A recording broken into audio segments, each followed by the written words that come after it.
ક્યાં બોલવા કરતાં ક્યાં ન બોલવું એ જો તમે શીખી જાઓ કોઈ પણ ફિલ્ડમાં તો તમે બહુ જ આગળ વધો. ઘરની મેં પરિસ્થિતિ પહેલાંથી જોયેલી છે, કેમ કે અમારું મિડલ ક્લાસમાંથી અમે જે ઉછર્યા છીએ તો મમ્મીને જોયેલા છે સ્ટ્રગલ કરતા, પપ્પાને જોયેલા છે સ્ટડી કરતી હતી ત્યારથી કે કંઈક એવું કરીશ કે જેથી મારા પરિવારનું, મારા સમાજનું નામ રોશન થવું જોઈએ. સોશિયલ મીડિયા પર મેં તમારી એક પોસ્ટ જોઈ હતી જેમાં બપોરે 1:30 વાગે તમને બાટલા ચડતા હતા અને 3:30 તમે ઓનેર હતા.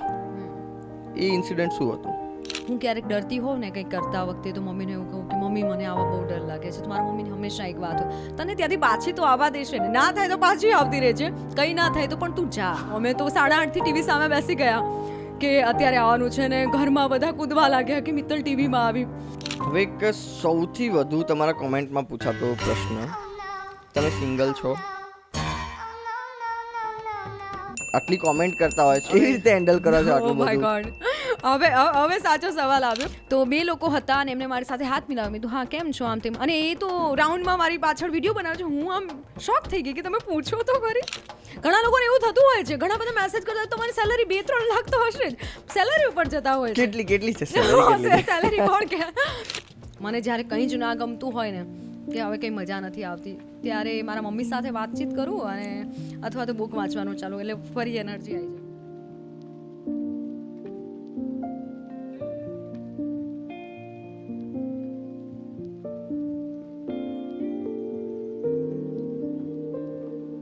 નમસ્કાર, સ્વાગત છે આપનું TSSમાં. આપની સાથે હું છું મિત્તલ અને આજે તમને ખૂબ મજા પડવાની છે કારણ કે આજના પોડકાસ્ટમાં ઘણી એવી વાતો અમે આપને જણાવવાના છીએ. સ્મિત પણ મારી સાથે છે અને આજે તમે ઘણી એવી વાતો મારી પણ જાણશો.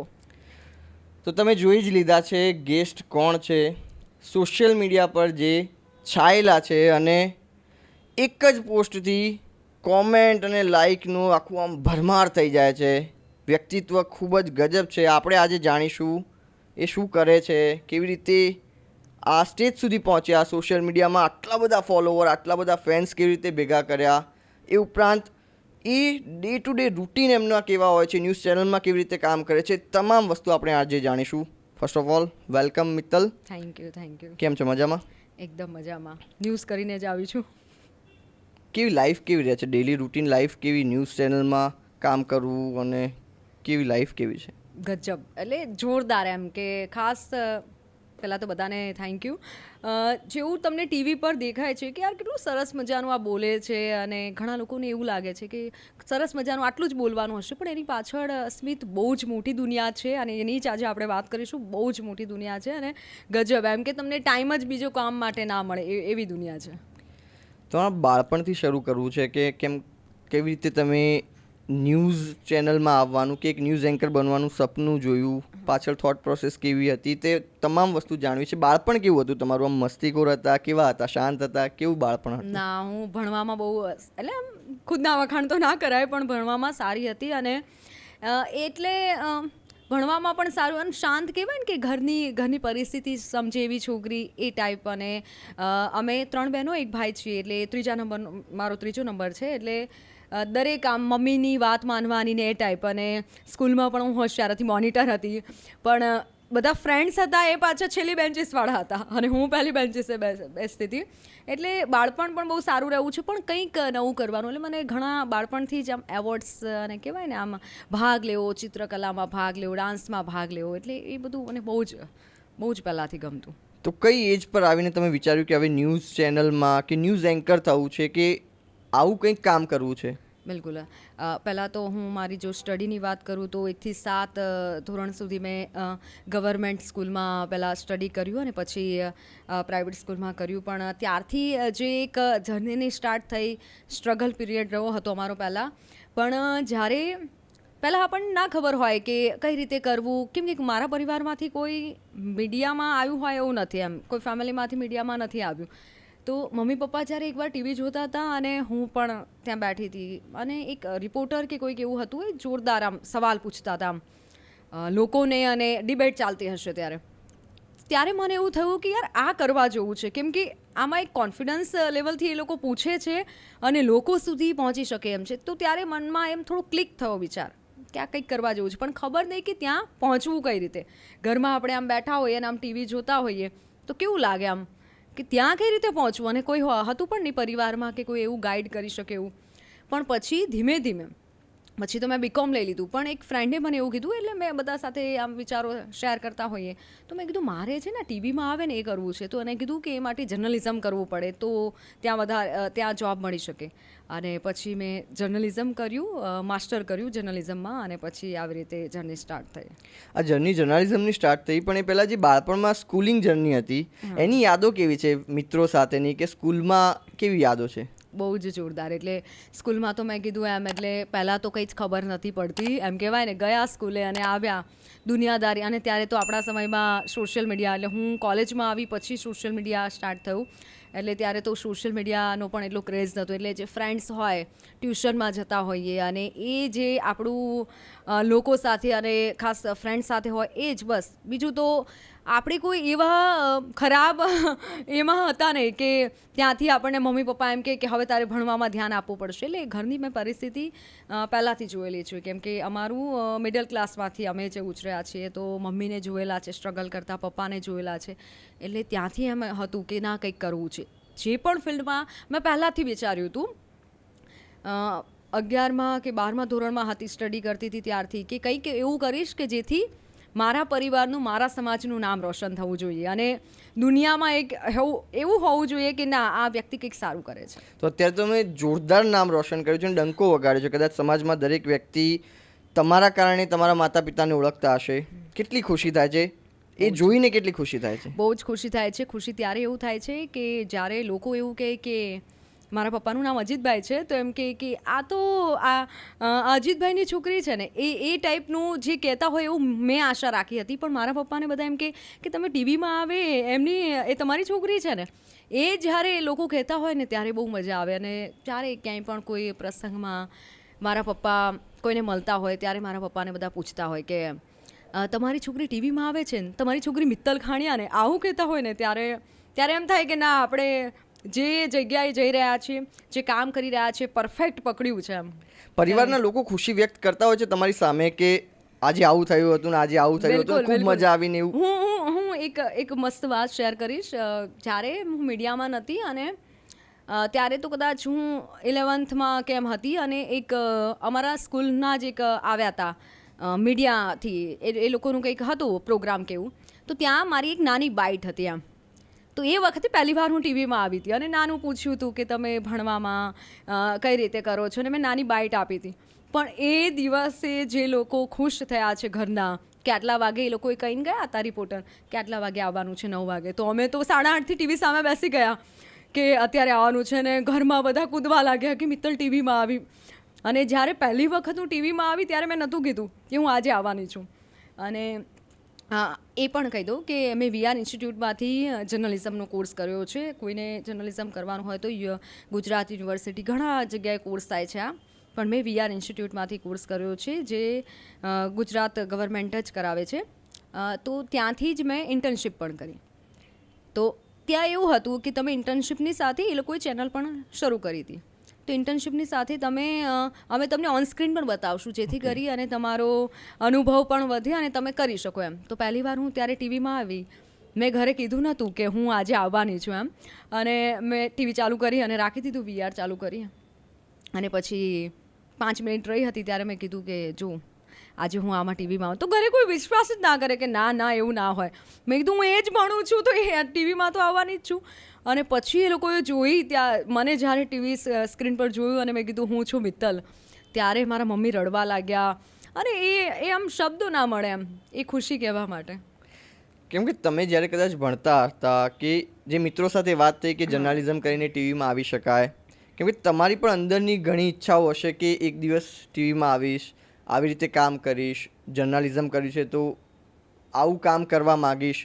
પહેલો દિવસ જ્યારે તમે ઓન એર થઈ રહ્યા હતા, પહેલો દિવસ જ્યારે તમે સ્ટુડિયોમાં હશો, કેવા થોટ ચાલતા હતા મગજમાં? જ્યારે ફર્સ્ટ ટાઈમ સ્ટુડિયોમાં અને જ્યારે શીખતી હતી ત્યારે જ પહેલાં તો ખાસ તો મેં પણ એવું જ વિચાર્યું હતું કે આ શું છે, ખાલી બોલવાનું જ હશે ને. પણ અંદર જ્યારે મેં જર્નલિઝમ લીધું, જ્યારે અમને લેક્ચર લેવા આવ્યા અને ખબર પડી કે ઓહો, આ તો આખું વિશાળ દરિયો છે, આમાં કેમેરાનું પણ ભણવાનું આવે છે, બધું જ આવે છે, સ્ક્રિપ્ટ રાઇટિંગ, રિપોર્ટિંગ, એન્કરિંગ એમ. પછી મેં એન્કર મારે બનવું હતું તો મેં એન્કર સિલેક્ટ કર્યું. અને જ્યારે સ્ટુડિયો જોયો તો પછી મને ખબર પડી કે અચ્છા કે આ ટીવીની દુનિયા વિશાળ હોય છે ને પાછળ આ બધી દુનિયા છે એમ. સ્ટુડિયોમાં પગ મૂક્યો એટલે પહેલાં તો પગ થરથરવા લાગ્યા કે આ બધું કામ કરવાનું છે આપણે. અને જ્યારે મેં પહેલું બુલેટિન કર્યું ત્યારે લિટરલી બહુ જ આમ નર્વસ વધારે થઈ ગઈ હતી કે શું કરીશ. પછી આપણે જ્યારે પહેલું બોલી લઈએ નમસ્કાર હું છું મિત્તલ, પછી શાંત થઈ જઈએ ને પછી મજા આવે. પછી તમારી જર્ની કેવી રહી યાર? લાઈવમાં તમે પહેલી વાર ઓન એર થયા, પછી ત્યાંથી આગળ કેવી રીતે વધ્યા જર્નલિઝમમાં? જર્નલિઝમમાં પહેલાં મેં વીઆરથી સ્ટાર્ટ કર્યું, 3 વર્ષ વીઆરમાં કર્યું, પછી 1 વર્ષ મંતવ્યમાં, 3 વર્ષ ન્યૂઝ 18માં, અને હવે હું ઝી 24 કલાક સાથે કાર્યરત છું. તો જ્યારે મેં વીઆરથી સ્ટાર્ટ કર્યું તો વીઆર લાઈવમાં બધા સ્ટુડન્ટ હતા અને ત્યાં આવી રીતે જ હતું કે બધા શીખતા હોય. તો ત્યાં તો શરૂઆતમાં આપણે બધા શીખતા હોય એટલે એમ કે ચલો થઈ જશે આમ. પછી ધીમે ધીમે જ્યારે મેં પોલિટિક્સમાં ઇન્ટરેસ્ટ લેવાનું શરૂ કર્યું ત્યારે ખબર પડી કે અચ્છા આ બધા મુદ્દાઓ હોય અને ન્યૂઝપેપર વાંચવાનું. પહેલાં આપણે એટલી બધી આદત ના હોય કે ન્યૂઝપેપર વાંચું. પછી જ્યારે મેં જર્નલિઝમ લીધું ત્યારથી ન્યૂઝપેપર વાંચવાનું ચાલુ કર્યું. અલગ અલગ ન્યૂઝ શું જ કહે છે અને આપણી જે થિંકિંગ હોય છે કોઈ પક્ષને લઈને, પણ જ્યારે તમે જર્નલિઝમમાં આવો છો, પત્રકારત્વ કરો છો ત્યારે ખબર પડે છે કોણ કયું પક્ષ છે. અને જ્યારે તટસ્થ બનો છો ને ત્યારે તમને ખબર પડે છે કે અચ્છા આ પક્ષ આ રીતે આ વિચારધારા છે અને બધું શીખવું પડે છે. અને એ જો સ્મિત હું એની વાત કરું તો ઘણા બધા એવા લોકો મારી સાથે આવેલા હતા, અત્યારે નથી, કેમ કે ટકી રહેવું પડે છે. વીઆરની મારી જર્ની 3 વર્ષ મેં કર્યું છે, પણ ત્યાં કેવું હતું કે પ્રોગ્રામ કરવાના અલગ અલગ. ફેમિલી ડૉક્ટર છે, કાયદાના ફાયદા, મેં કાયદાના ફાયદાના 300 પ્રોગ્રામ કરેલા છે. એ જે નાના ન્યૂઝ ચેનલ જે ચાલે છે, પોર્ટલ ચાલે છે કે લોકલ ન્યૂઝ ચેનલ, એ ન્યૂઝ ચેનલ પણ બહુ જ સારું કરે છે કેમ કે લોકો સુધી પહોંચે છે. જે નાના ટોક શો કરતા હોય છે કે ઓનલાઈન પર છે. તો કાયદાના ફાયદાની વાત કરું તો કોઈ કાયદો અમે આજે લીધો છે કે ઘરેલું હિંસાનો કાયદો છે, તો એનો ટૉપિક અમે લીધો કે લોકો સુધી પહોંચવાના. તો જે પણ બહેનો છે કે જે ઘરેલું હિંસા તેના પર થઈ છે અથવા જોડાયેલી છે તો તરત કોલ કરીને ફોન કરે કે અમારે આ પ્રોબ્લેમ છે સર, શું કરવું? તો એ સર સાથે હું વાત કરાવું કે સર આમને ગાઈડન્સ આપજો ને કે કઈ રીતે કરવાનું. એ રીતે તો આ નાના ટોક શો કરીને મારી જર્ની જે સ્ટાર્ટ થઈ છે કે ફેમિલી ડૉક્ટર નો મેં શો કરેલો છે, કાયદાના ફાયદા છે, એવા નાના ટોક શોથી લોકો સુધી. પછી મને એવું થયું કે ના આ એક મેં જે ફિલ્ડ પસંદ કર્યું છે બહુ સારું છે કેમ કે હું લોકોને હેલ્પફુલ થાઉં છું, લોકોને સાથે જોડાયેલી રહું છું. ફેમિલીનો કેવો સપોર્ટ હતો? કારણ કે તમે જે ફિલ્ડ ચૂઝ કરી રહ્યા હતા એ એક તો એટલું અઘરું છે ફિલ્ડ. નોર્મલી કદાચ જોવામાં હું બહારથી જોતો હોઉં તો મને એવું લાગે કે ખાલી બોલવાનું છે. જેમ તમે વાત કરી કે તમે જ્યારે એન્ટર થયા ત્યાં સુધી તમને એમ હતું કે ખાલી બોલવાનું જ છે, પછી એન્ટર થયા પછી ખબર પડી કે પાછળ ઘણું બધું છે. આમાં અંદર આવ્યા પછી ઘણી એવી ઘટનાઓ થઈ હશે, ઘણા એવા પ્રોબ્લેમ સામે આવ્યા હશે કે જ્યાં ફ્રસ્ટ્રેશન પણ આવ્યું હશે, મૂંઝવણ પણ થઈ હશે. તો એ સમયમાં ફેમિલી સપોર્ટ કેવો હતો તમારી સાથે? ફેમિલીનો તો મને પહેલાંથી સપોર્ટ મળ્યો છે અને મેં કીધું એમ મમ્મીનો બહુ જ સપોર્ટ દરેક વસ્તુમાં હોય છે. કે મમ્મી એવું જ કહે કે હું ક્યારેક ડરતી હોઉં ને કંઈક કરતા વખતે તો મમ્મીને એવું કહું કે મમ્મી મને આવા બહુ ડર લાગે છે. તો મારા મમ્મીને હંમેશા એક વાત હોય, તને ત્યાંથી પાછી તો આવવા દેશે ને, ના થાય તો પાછી આવતી રહે છે, કંઈ ના થાય તો પણ તું જા, ટ્રાય કર એમ. અને મેં જેમ કીધું એમ સ્ટાર્ટિંગમાં છે ને કોઈ પણ ફિલ્ડમાં એન્ટર થાય છે ને બહુ જ સ્ટ્રગલ હોય છે. અને મને સ્ટ્રગલ એટલા માટે નથી લાગી કેમ કે મારું ગમતું કામ છે. જ્યારે તમે ગમતું કામ કરો ત્યારે તમને સ્ટ્રગલ ના લાગે. તમે 10 કલાક કરો, 15 કલાક કરો, પણ જો તમને કામ ના ગમતું હોય તો તમને એમ લાગે હા હું ક્યાં ફસાઈ ગઈ. પણ મારું કામ તો ગમતું હતું એટલે મેં સ્ટાર્ટિંગમાં તો 10 15 કલાક કામ કર્યું છે એક જ જગ્યાએ વોઇસ ઓવર કર્યા રાખું, એ સર ડિલીટ કરી દે, બરાબર નથી, ફરી કરવાનું. એટલે એવી રીતે શીખ્યા છે, એવું નહીં કે આવીને સીધું બોલી દીધું. શીખવાનું જે છે ને એ વખતે મને બહુ જ મજા આવી છે કેમ કે એ ગમતું કામ કરવામાં આમ કહેવાય ને કે આપણી મંઝિલ એ છે. સ્ટ્રગલ પછી કે હા કર્યું છે, બહુ જ વધારે કલાકો આપ્યા છે, સ્ટાઇપેન્ડ થોડું આપતા હતા, પણ એ જે છે ને સ્ટ્રગલ એમાં બહુ જ મજા આવી છે. અત્યારે તમે ઝી 24 કલાકનો ફેસ છો, જી, તો કેવું રૂટીન કેવું હોય છે તમારે? કેવી રીતે ત્યાં શું કામ કરવાનું હોય છે? કેવી રીતે તમારું ત્યાં કામ હોય છે? સ્મિત નવા લોકો છે કે જેને મીડિયામાં આવવું છે, મને અઢળક મેસેજ આવે છે કે બેન અમારે મીડિયામાં આવવું છે, શું કરવું? તો એ લોકો માટે પણ હું એક મેસેજ આપવા માગું છું, તમારે આવવું છે તો કામના કલાકો ફિક્સ નથી મીડિયામાં, એ સમજીને આવવું પડશે. અને શિફ્ટ હોય અમારી કે સવારે 6 વાગ્યાથી 8 વાગ્યા સુધી, 6:30થી 3:30 સુધી, પછી 9 વાગ્યાથી 6:30ની 9 કલાક હોય, 8.5 કલાક આવી શિફ્ટ હોય. હવે એ શિફ્ટ રાત્રે આવે, રાત્રે 9થી 10ની વચ્ચે શિફ્ટ આવે ત્યારે તમને ખબર પડે કે સવારે તમારો ટાઈમ કયો છે. તમારો ટાઈમ મોર્નિંગ પણ હોય, બપોરનો પણ હોય, પછી ઇવનિંગ પણ હોય. હાલ નાઇટની શિફ્ટ નથી હોતી, પણ આવો અલગ અલગ ટાઈમ હોય એટલે પ્રિપેર રહેવાનું હોય અને દરેક રાત્રે આવે એમ. ઘણી ચેનલોમાં અઠવાડિયાની શિફ્ટ બનતી હોય છે, ઘણી ચેનલમાં ડેલીની બનતી હોય છે.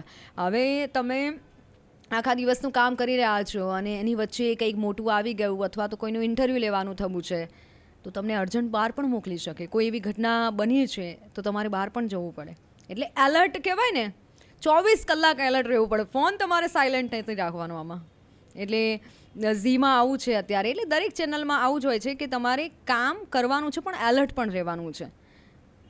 તો ઘણીવાર એવું થતું હશે કે જે અત્યારે ચર્ચા થતી હોય છે કે વર્ક લાઈફ બેલેન્સ, કેમ કે તમે જે ફિલ્ડમાં છો એ ફિલ્ડની અમુક જરૂરિયાતો છે કે તમારે 24 કલાક તૈયાર રહેવાનું છે, ગમે ત્યારે તમારા નામની બૂમ પડે અને એ વખતે તમારે એક જે ન્યૂઝ છે કે જે સમાચાર છે એ પ્રેઝન્ટ કરવાના છે. તો એમાં તમે બેલેન્સ કેવી રીતે કરો છો? કારણ કે તમારા માટે ટાઈમ નહીં મળતો હોય 100%. અઘરું છે બહુ જ. મારા માટે તો ટાઈમ કાઢવો જ અઘરો છે, પણ હું થોડો ટાઈમ સોશિયલ મીડિયા માટે કાઢી લઉં છું, કેમ કે અત્યારે સોશિયલ મીડિયાનો જમાનો છે. એટલે સોશિયલ મીડિયા મને વાપરવું પણ ગમે છે અને લોકો સાથે કનેક્ટ રહેવું પણ વધારે ગમે છે. એટલે અઘરું ત્યારે બની જાય કે જ્યારે દિવસમાંથી 5 મિનિટ પણ આપણા માટે ના મળતી હોય. પણ એ મેનેજમેન્ટનો જ બધો ખેલ છે એવું કહી શકાય કે આ પણ કરવાનું છે, સોશિયલ મીડિયાએ થોડું સંભાળવાનું છે, ઘરે પણ ટાઈમ આપવાનો છે. એટલે અત્યારે જવાબદારી ઓછી છે એટલે વાંધો નથી આવતો. જેના ઉપર જવાબદારી છે એ મેનેજ કરવું જ બહુ જ અઘરું પડી જાય છે. સોશિયલ મીડિયાની તમે વાત કરી છે તો અમુક તમારા પોસ્ટ પર તમે કોમેન્ટ વાંચો છો? હા, ક્યારેક ક્યારેક. તમારા પોસ્ટ પર એવી અદ્ભુત કોમેન્ટ્સ હોય છે કે તમને આમ વાંચીને એવું થાય કે આ તો કોઈ એકદમ ટેગલાઇન બનાવી જોઈએ કે આને તો એકદમ તમે કોઈ શોના ઓપનિંગ લાઇન તરીકે યુઝ કરી શકો. હું એક બે તમને કોમેન્ટ વાંચીને સંભળાવું. कुछ फिज़ाएं रंगीन है, कुछ आप हसीन है, तारीफ करूँ या चुप रहूँ, जुल्म दोनों संगीन है. પછી તું બેમિસાલ હે તેરી ક્યા મિસાલ દઉં. નામ પણ કહેજો એટલે એ લોકો પણ સાંભળે. એટલે આ જે લોકો આટલી કોમેન્ટ કરતા હોય છે, આ તો જે કોમેન્ટ હું જોઈ શકું છું કે તમારા પોસ્ટના નીચે છે તો એ મેં વાંચી, પણ અમુક ડીએમ પણ ડાયરેક્ટ આવતા હશે અને ઘણા બધા મેરેજના પ્રપોઝલ સુધી આવી જતા હશે. સખત. કેવી રીતે હેન્ડલ કરો છો આટલું બધું?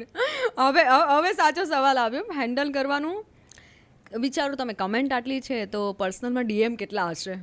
ડીએમ એટલા બધા હોય છે, એટલા બધા. ક્યારેક ક્યારેક ટાઈમ મળે તો હું અમુક વાર ડીએમ જોઈ લેતી હોઉં છું કે કોનું શું આવ્યું, જ્યારે વીક ઓફ હોય કે ત્યારે. તો મને હસવું આવે કે ખરેખર લોકો આવી રીતે આટલું બધું લખી શકે ને આટલું બધું પ્રેમ આપી શકે આવી રીતે. અને સોશિયલ મીડિયામાં જો હું કહું તો ડીએમ પણ આવે છે, લોકો મળવા પણ આવે છે ન્યૂઝ ચેનલમાં. મને તો ખબર પણ ના હોય કે એક ઇન્સિડન્સ કહેવા માંગીશ કે એકવાર મારું બુલેટિન હતું, ન્યૂઝ 18માં હતી ત્યારે. મોર્નિંગનું બુલેટિન પતાવી અને હું તો ઊંઘમાં, આમ મોર્નિંગના બુલેટિન તો એન્કર આમ અડધા ઊંઘમાં જ કરતા હોય પણ એલર્ટ હોય. તો હું તો એવી રીતે આમ બહાર જતી હતી અને એક અચાનક જ આવ્યા. તો ત્યાં પિયુન છે, એમને કીધું કે મિત્તલબેન તમને મળવા કોક આવ્યું છે. મેં કીધું અત્યારે મને કોઈ મળવા ના આવી શકે. તો કે ના આવે. અને એમને તો આવ્યા અને વિડીયો ચાલુ કરી દીધો ડાયરેક્ટ. યુટ્યુબર કોઈક હશે, આઈ ડોન્ટ નો. તો 2 લોકો હતા અને એમને મારી સાથે હાથ મિલાવ્યો. મેં કીધું હા કેમ છો આમ તેમ. અને એ તો રાઉન્ડમાં મારી પાછળ વિડીયો બનાવે છે. હું આમ શોક થઈ ગઈ કે તમે પૂછો તો ખરી. એટલે આવા લોકો પણ હોય છે. સેલ્ફી લીધી પછી એમને સોશિયલ મીડિયા પર લાઈક બ્લોગ એમનો સમજી લો, એમના માટે બ્લોગ હતો. પણ હું થોડી શોક થઈ ગઈ કે આવા લોકો પણ હોય છે. એટલે ઘણા લોકો મળવા પણ આવી જાય છે ચેનલમાં.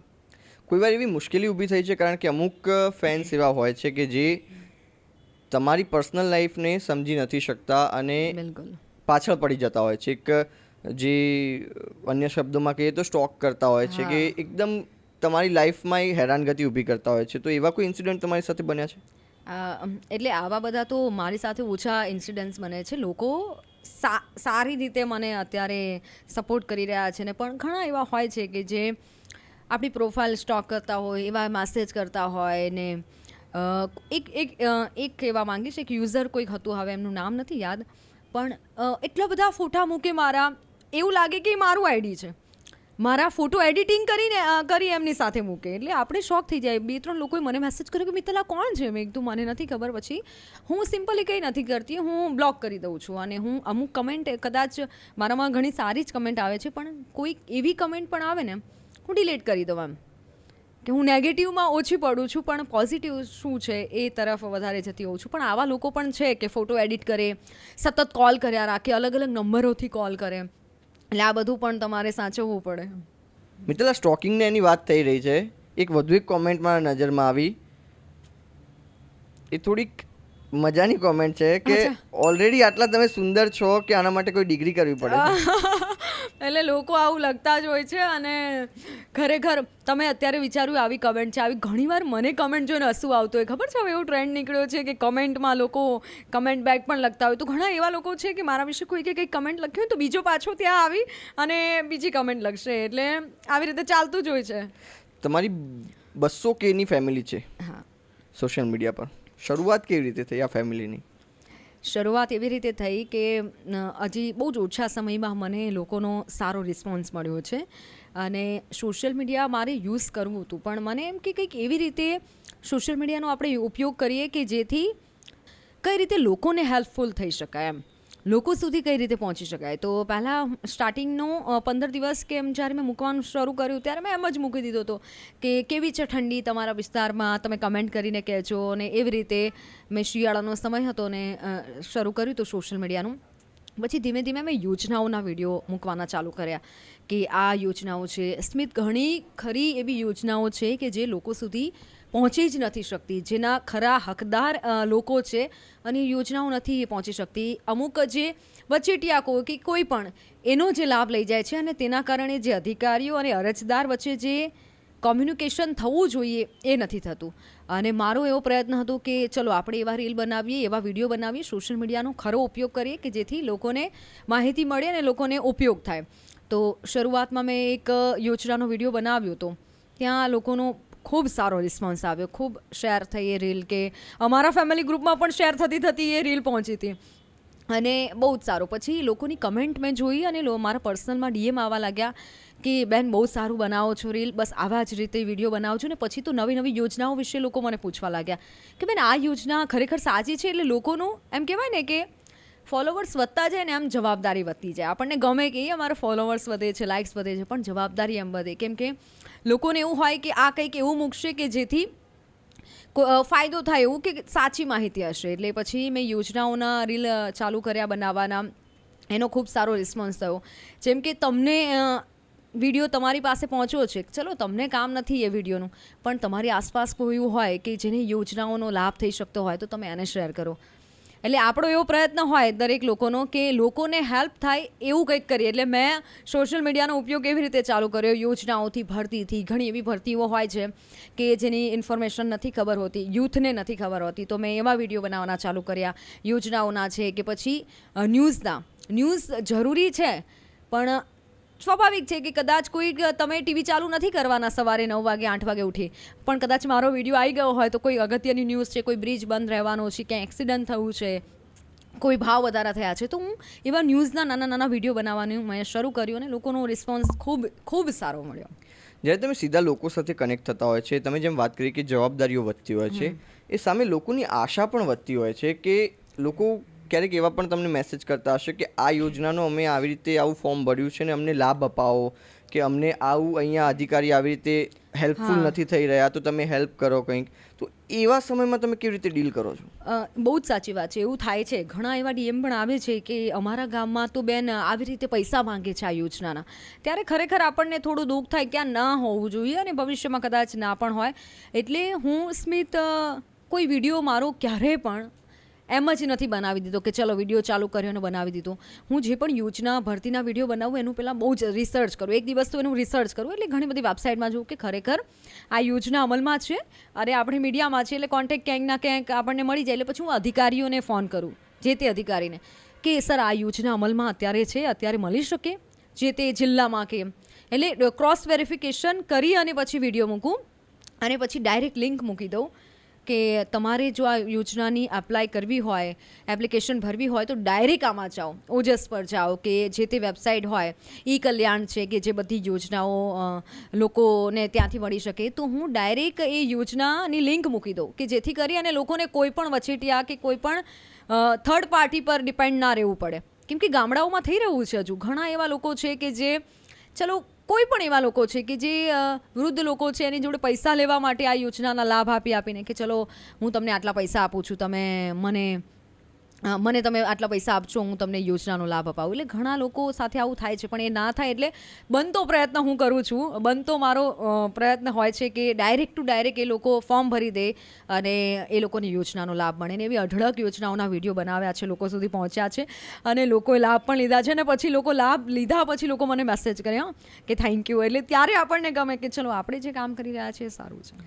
તમે સોશિયલ મીડિયાનો આ રીતે યુઝ કરી રહ્યા છો, શું ભવિષ્યમાં તમે સોશિયલ મીડિયાને તમે તમારી માટે અને એક સમાજ માટે કેવી દ્રષ્ટિએ જોઈ રહ્યા છો? કારણ કે સોશિયલ મીડિયા અત્યારે કદાચ ટીવી સામે 8 કલાક કે 10 કલાક લોકો નથી બેસતા, પણ એ 10 કલાક ફોન તો એમની પાસે હોય જ છે. અને ફોનમાં જો તમે જે રીતે યુઝ કરો છો એવા યુઝફુલ માધ્યમથી જો યુઝફુલ માહિતી તેમના સુધી પહોંચે તો જીવન ઘણું સરળ થઈ જાય. ખૂબ સારી વાત છે, ખૂબ સરળ થઈ જાય. પણ લોકોની હવે મેન્ટાલિટી છે ને, ખાસ યુથની મારે વાત કરવી છે. યુથ ગાંડું થયું છે ફોન પાછળ. ગાંડું એટલે કે એમને જો ફોન ના આપી દો તો ખાવાનું ના ભાવે, એ સમય હવે થઈ ગયો. યુથ શું, આપણા બધાનું એ થઈ ગયું છે કે ફોન ઉપર દુનિયા છે. પણ બંને ઉપયોગ છે.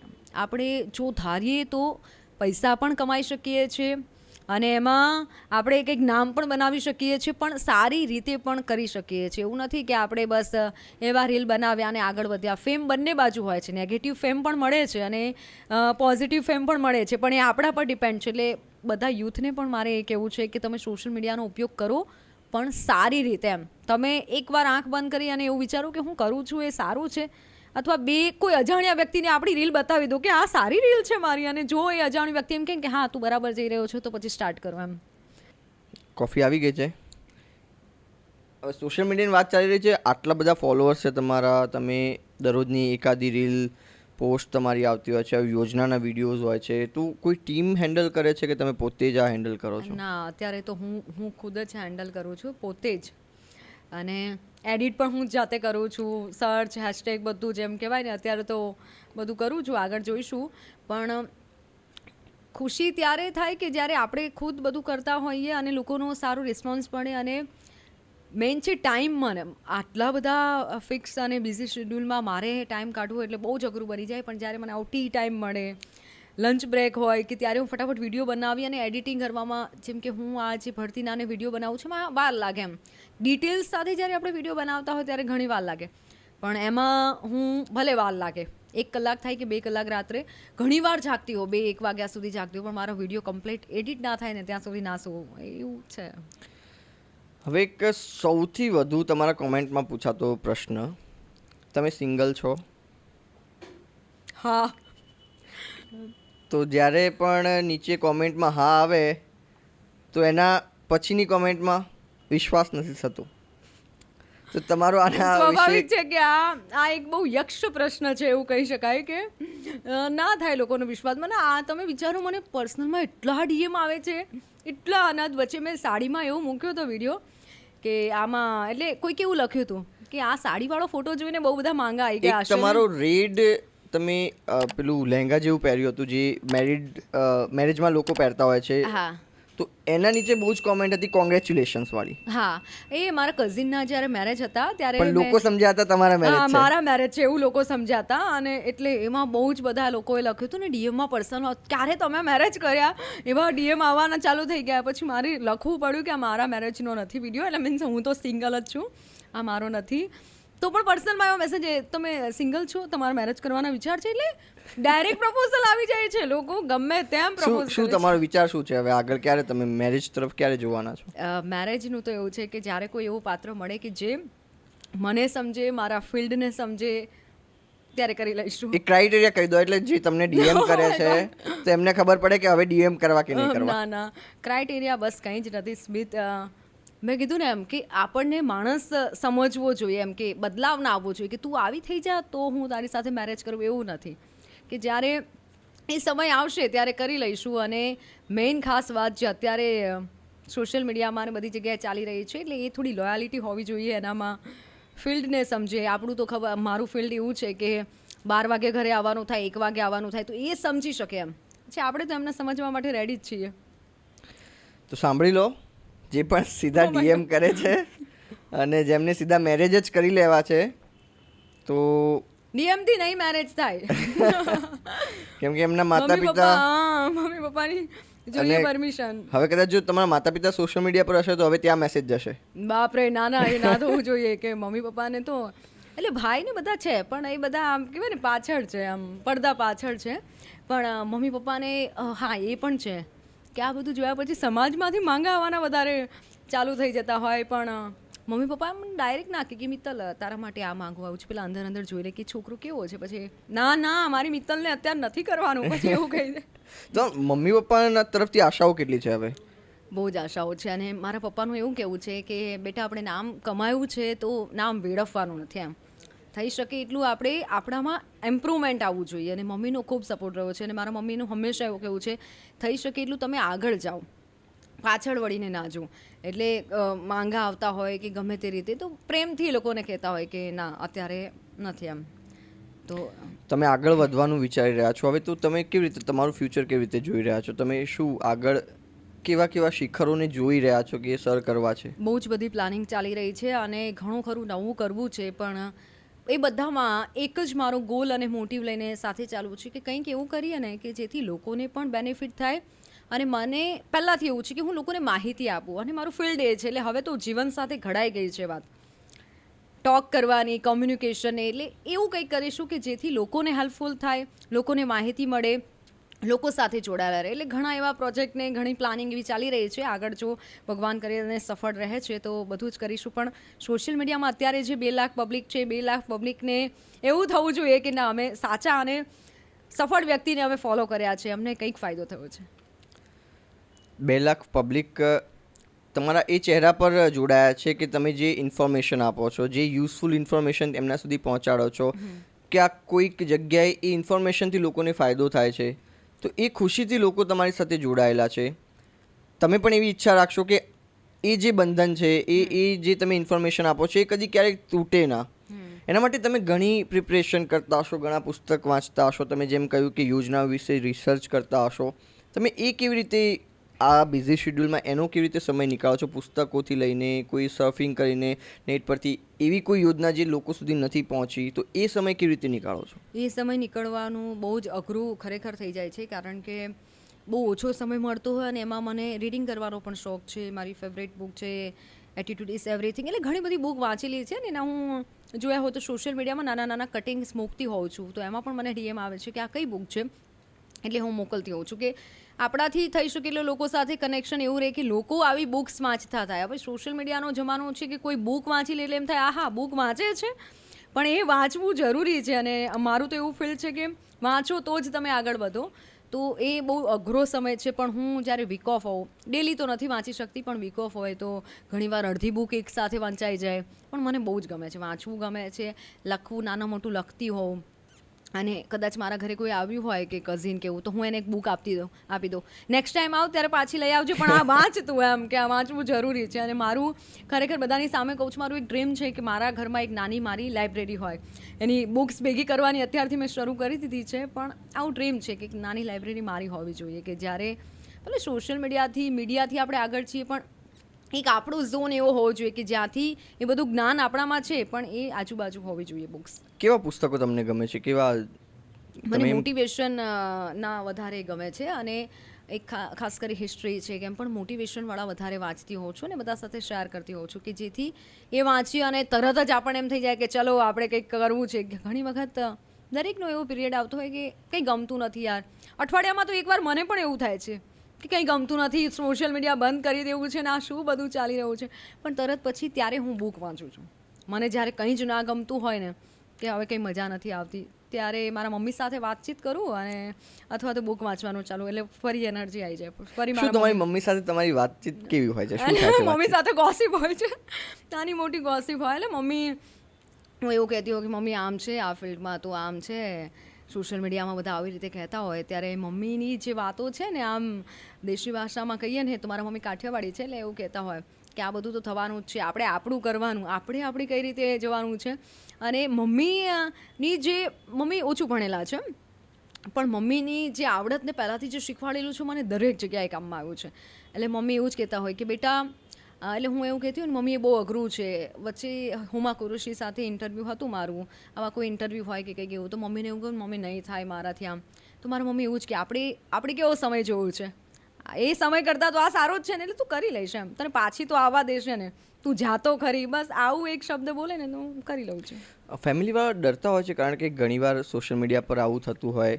તમે તો એ ફિલ્ડથી જોડાયેલા છો, એટલે તમે અનુભવ કરી શકો કે તમે સમજી શકો કે આની બાય પ્રોડક્ટ છે, કે આ મારે સહન કરવું પડશે, કે આને લેટ ગો કરવું પડશે. પણ ફેમિલીને એક ડર હોય કે, કેમ કે અમારા માટે તમે એક ન્યૂઝ એન્કર છો, એક ફેસ છો, પણ એમના માટે તો એક દીકરી જ છો તમે, કે તમે સિસ્ટર છો. તો એ લોકોને એક ડર હશે, એ કેવી રીતે ડીલ કરતા હોય છે? એ લોકોને ડર હજુ પણ છે, અને દરેક મા બાપને હોય છે કે ખાસ કરી છોકરીની જ્યારે વાત આવે ને તો કોમળ એ હૃદય હોય કે મારી છોકરી ટાઈમ પર આવી જશે.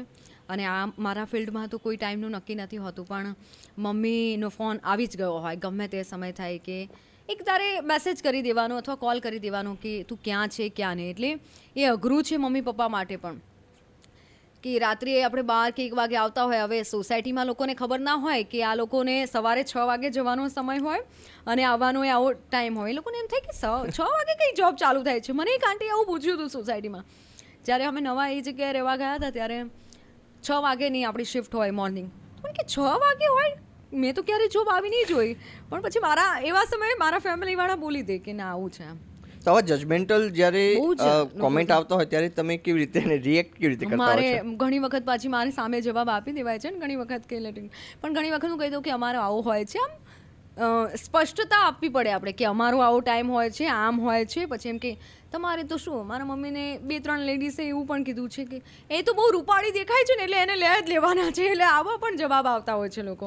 અને જજમેન્ટલ એટલે અનહદ. પણ ઘણા જે ઓળખવાવાળા લોકો છે, ઘણા તો મારા ઘરે ફેમિલી આવે છે કે મારી છોકરીને મીડિયામાં લાવી છે, શું કરવું. એટલે આપણને ત્યારે થઈ જાય કે આ એવું નથી કે તમે આજે આવ્યા ને તમને આજે ઓનર કરી દીધા.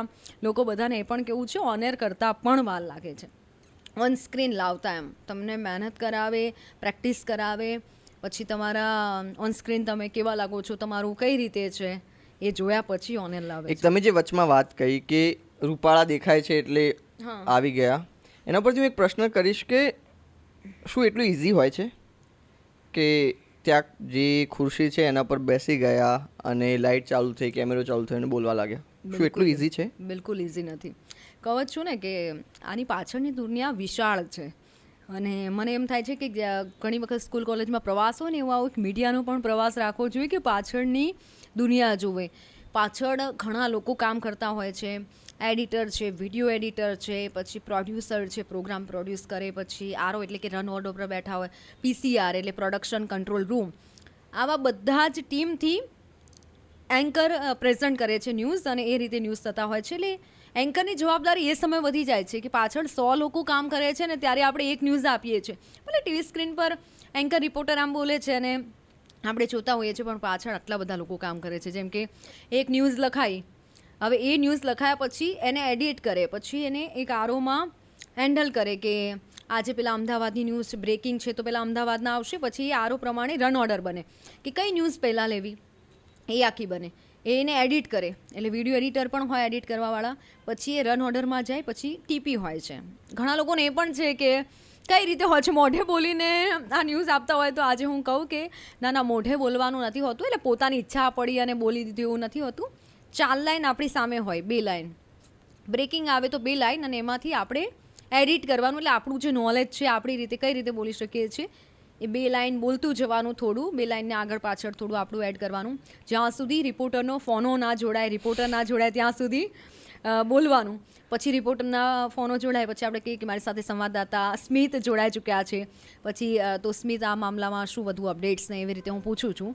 પછી થોડું આવી ગયું છે, પછી સ્મિત વધારે ઇન્ફોર્મેશન એડ કરશે એમાં, અને એ રીતે ચાલશે. અને એ રીતે હોય પછી એના આભાર કહેવાનો હોય, અને પછી અમને કાનમાં ઈપી હોય છે. ઘણા લોકોને એવું હોય છે કે અમે બેસ્યા, ઊભા થયા, બોલી દીધું. નાના, ઈપી એટલે કે ઇયરફોન હોય છે કે જ્યાં એક પીસીઆર હોય, પ્રોડક્શન કંટ્રોલ રૂમ, એ આખું બધું ટેકનિકલ હેન્ડલ કરતું હોય કે ક્યારે મિત્તલને એટલે એન્કરને બતાવી, એન્કરને સાઇડ આઉટ કરે, પછી વિઝ્યુઅલ બતાવે. એ પ્રોડક્શન કંટ્રોલ રૂમ હોય, એ અમને કમાન્ડ આપે કે ઓકે ક્યુ એટલે પછી અમે બોલવાનું સ્ટાર્ટ કરીએ કે નમસ્કાર. ઓપનિંગ ક્યુ એટલે અમે ઓપનિંગ કરીએ. પછી કે હોલ્ડ, પછી બાઇટ ચાલશે તો બાઇટ, એવી રીતે એ બધા સતત કમાન્ડ મળતા હોય. અઘરું ત્યારે લાગે કે કમાન્ડ મળી રહ્યા છે ને આપણે બોલી રહ્યા છે ને, એ પ્રેક્ટિસ કરવી પડે. કે કોઈ મેટર એવી આવી, કોઈ બ્રેકિંગ એવું આવ્યું, ત્યારે એ લોકો એવું કહે કે આને ખેંચવાની છે, હા મેટરને ખેંચવાની છે, એટલે આપણે થઈ ગયું, પતી ગયું. હવે જ્યાં સુધી રિપોર્ટરનો ફોનો ના જોડાય કે કોઈ ધારાસભ્ય કે જે તે વ્યક્તિ અધિકારી ના જોડાય, ત્યાં સુધી આપણે એને ખેંચવાની. એટલે આપણે ઘણીવાર લોકોને પ્રશ્ન થતો હોય છે કે આ 2-3 લાઈન કેમ ફરી રિપીટ કરી એ રિપીટ કેમ કે ઇન્ફોર્મેશન હજી વધારે નથી. ઘર દૂર તો નથી કંઈ બોલી શકવાના, કંઈ ઊંધું ના બોલાય. એક પણ લાઈન તમે ઊંધી ના, જે થયું નથી કઈ રીતે બોલવાનું. એટલે એકનું એક બોલ્યા કરતાં એ સારું છે જો તમે ઊંધું બોલો એ કરતાં. અને તમને જો ખબર હોય છે કે અમદાવાદમાં કોઈ ઘટના ઘટી છે, તો અમદાવાદના કોણ છે, કોર્પોરેટર આ વિસ્તારના કોણ છે, કોઈ અકસ્માત થયો છે, તો તમને ખ્યાલ હોવો જોઈએ કે કોણ છે. એટલે જ કહે છે વાંચવાનું. મીડિયામાં કહે છે ને હજી બહુ ઓછું નોલેજ પડે છે, પણ સતત વાંચવાનું. એટલે કહે છે કે તમને ખબર હોય ક્યાંય ઘટના બની તો આજુબાજુના કોર્પોરેટર કોણ છે, તેના ધારાસભ્ય કોણ છે, અધિકારી કોણ છે, તો જેથી કરી એ અધિકારી જોડાય તો આપણે બોલી શકીએ કોન્ફિડન્સથી કે કેમ સર આવું છે એમ. તો એ જોડાય ત્યાં સુધી ખેંચ કરવાનું, એ બોલ કરવાનું, એ આપણે લોકોને જોડવાના ત્યાં સુધી એમ. એક બ્રેકિંગ બોલવા હોય કે અમદાવાદમાં ઠંડીનો ચમકારો અને 15 ડિગ્રી 10 ડિગ્રી એવી ઠંડી પહોંચી, બ્રેકિંગના અંદાજમાં બોલવા હોય તો કેવી રીતે બોલશો? એક મહત્વના સમાચાર આવી રહ્યા છે આપણી સામે. ખાસ કરી જો અત્યારે ઠંડીનો માહોલ છે, અમદાવાદમાં ઠંડીનો પારો વધી રહ્યો છે, સતત અમદાવાદમાં ઠંડી પડી રહી છે, અને આ સતત હું બોલી જ રહ્યું છું જ્યાં સુધી મને હોલ્ડ ના બોલે ત્યાં સુધી. અમદાવાદમાં ઠંડીનો પારો 15 ડિગ્રી સુધી પહોંચી ગયો છે. ઘણા દિવસથી જે તમે ઠંડીની રાહ જોઈ રહ્યા હતા, તે ઠંડીની શરૂઆત હવે થઈ ચૂકી છે. અને ખાસ કરી અંબાલાલ પટેલ દ્વારા જે આગાહી કરવામાં આવી હતી, તે આગાહી સાચી ઠરી છે. અમદાવાદની ઠંડીનો પારો વધી રહ્યો છે એ રીતે. ઓકે, જ્યાં સુધી તમને સ્ટોપ ના કે કંઈ નવી અપડેટ ના આવે ત્યાં સુધી તમારે કન્ટિન્યુઅસ ચૂપ ના રહેવા જોઈએ તમે. ઓકે. બીજો એક પ્રશ્ન એવો છે કે જ્યારે ડિબેટ થતી હોય કે કોઈ હિટ કોમ્યુનિકેશન થતું હોય કે કોઈ ચર્ચા ચાલતી હોય, જ્યારે બે વ્યક્તિઓ ગુસ્સે થઈ જાય અને જે એન્કર હોય એ ખખડાવી દેતા હોય છે કે ચૂપ કરવા માટે કંઈક બોલતા હોય છે, તો ત્યારે જ્યારે કેમેરો બંધ થાય પછી એમના હાવભાવ કેવા હોય છે? મિત્રતાના ભાવ હોય છે કે પછી પોઈન્ટ નાના હોય છે આવું? એટલે કોઈ અગ્રેસિવ મેટર છે ત્યાર તો ખરેખર ગુસ્સો આવી જતો હોય. મને તો ઘણા રડી જતા હોય છે, મને રડવા કરતાં વધારે મને ગુસ્સો આવી જતો હોય છે. કોઈ એવી સેન્સિટિવ મેટર કે કંઈક આપણી સામે દુષ્કર્મ છે કે કંઈક, મને અનહદ ગુસ્સો આવી જાય એ સમયે. પણ એ જે સાચા એન્કર કહેવાય કે જે પોતાનું રડવાનું પણ છુપાવે, અને અમે એક કોમ્યુનિકેશન સાથે કરીએ છીએ. હાવભાવ બતાવવા કરતાં ખબર શું છે અમે લોકોને આપતા હોઈએ છીએ. તો ત્યારે ખાસ ઇમોશન છુપાવવા પડે છે, અને એવા સમયે તમારે ગુસ્સો પણ છુપાવવાનું છે, રડવાનું પણ છુપાવવાનું છે, અને લોકોને આપવાનું છે. પણ જેમ કે મારી સાથે અત્યારે કોઈ નેતા જોડાયા છે, તો અંદર કદાચ કોઈ એવી મેટર હોય ત્યારે આપણને થોડું હસવું પણ આવતું હોય, પણ એ પણ છુપાવવું પડે. અને અંદરથી આવી કદાચ કોઈ વાત અત્યાર સુધી બહાર નહીં પાડી હોય, પણ અંદરથી એવું કહેતા હોય છે કે હોલ્ડ, હજી આ આપણી સાથે ગેસ્ટ જોડાય છે ત્યાં સુધી એમને જકડીને, એટલે મીન્સ એમને કનેક્ટ રાખજે. તો એ આપણામાં એવું હોવું જોઈએ કે આપણે કેવા એમને સવાલ પૂછીએ છીએ કે જે ફોન કટ કરીને જતા નથી રહેતા ગેસ્ટ. એમના ઘરથી પણ જોડાયા છે, પણ મારે એવા સવાલ પૂછવાના એમના કે એમને જોડાયેલા રહે ત્યાં સુધી બીજા ગેસ્ટ ના જોડાય એમ. તો કોઈ વાર ગેસ્ટનો પછી ફોન આવે કે તમે આ કર્યું, ખોટું કર્યું, આવું નતું પૂછવાનું? મને 2-3 વાર આવેલા છે. એટલે આવે તો ધમકી હોય મળે તમને. કોઈ ધમકી મળી છે? એ તો હું જાય 2-3 વખત એવું થયેલું છે. અને એટલે ધમકી નહીં, પણ મીઠા ટોનમાં એ લોકો આપણને, આપણા નંબર બધી હોય જ છે, મીઠા ટોનમાં કહી દેતા હોય છે કે તમે મન તો એમ કીધું હતું કે બહુ સારું કરો છો, કરતા રહેજો આમ. એ જગ્યાએથી તો મેં કીધું થેન્ક યુ, પણ હું નહીં ચલાવી લઉં, મેં તો આવું કહી દીધું હતું. પણ આવું થાય છે ઘણી વખત બહુ તમે વધારે, અને દરેક ચેનલની છે ને પોલિસી હોય છે, દરેક ચેનલ પોતાની રીતે કેટલું બોલવું કેટલું ના બોલવું એ અમને ઉપરથી જ એ Guide હોય કરતા છે, હશે ગાઈડ લોકો કરતા હોય કે- છે. એ જ કમાન્ડ આવે છે. તમે એન્કર છે ને કમાન્ડ માટે બંધાયેલા છે. કમાન્ડ આવે છે કે મિત્તલ હવે અહીંયા સુધી સ્ટોપ, એટલે તરત જ એક શબ્દ તમારો પછી ના જવો જોઈએ કે આભાર. કોઈ નેતાને હું બોલી રહી છું અને જો એને ખોટું કામ કર્યું છે ને, પણ પછી સ્ટોપ આવી જાય ને કે મિત્તલ આભાર, પછી હું ના બોલી શકું એમ. એટલે પછી ત્યાં મારે આભાર કરી જ દેવો પડે. ઘણી વખત પોઝિટિવ નેગેટિવ બંનેમાં એન્કર બંધાયેલા હોય છે, એટલે આમ કહેવાય ને કે એક એવા બની ગયા હોય કે તમે પોઝિટિવ બોલાવો તો પોઝિટિવ પણ કરી લઈએ બધી જ રીતે એમ. સોશિયલ મીડિયા પર મેં તમારી એક પોસ્ટ જોઈ હતી જેમાં બપોરે 1:30 વાગે તમને બાટલા ચડતા હતા અને 3:30 તમે ઓન એર હતા. એ ઇન્સિડન્ટ શું હતું? આવું પણ નક્કી કરી અને મીડિયામાં આવવું પડે છે કે ગમે ત્યારે તમને બોલાવી લે પાછા કે જરૂર છે આવવું પડશે એમ. ત્યારે મારી શિફ્ટ હતી, પણ એ સમયે જે તે ચેનલમાં હું હતી ત્યારે અવેલેબલ નહોતું કોઈ એ મારી શિફ્ટમાં આવવા માટે, અને મને બહુ તબિયત ખરાબ થઈ અને બોટલ ચડાવ્યા હતા 1 વાગ્યા 1:30 વાગ્યા સમથિંગ. અને એ જે મને બોટલ ચડાવેલી છે એનું એ હું લઈ અને ડાયરેક્ટ મારા પપ્પા મને ત્યાં મૂકવા આવ્યા હતા ન્યૂઝ ચેનલમાં, અને 3 વાગ્યાનું મેં બુલેટિન કર્યું. એટલે આવું પણ તમારે આવી તૈયારી રાખવી પડે છે.